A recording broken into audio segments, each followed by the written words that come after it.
إنه العربي بن مبارك الملقب بالجوهرة السوداء، أول لاعب عربي ومسلم يخطف أنظار أوروبا. ولد بن مبارك في الدار البيضاء عام 1917، وبدأ مسيرته الكروية في المغرب قبل أن ينتقل إلى فرنسا، حيث لعب لنادي مارسيليا ثم نيس.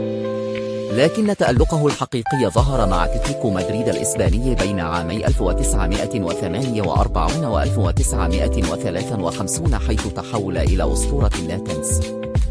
تميز بن مبارك بأسلوب لعب رشيق ومبدع، مع تحكمه الساحر في الكرة ورؤيته الثاقبة للملعب، مما أكسبه لقب ملك الملعب.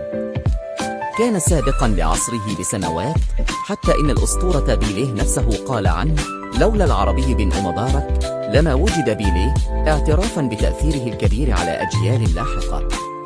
رحل العربي بن مبارك عن عالمنا في عام 1992، لكن إرثه ظل خالدا في ذاكرة عشاق كرة القدم حول العالم، ليبقى شاهدا على عظمة أول نجم عربي أضاء ملاعب أوروبا قبل أن تصبح الكرة لعبة العصر الحديث.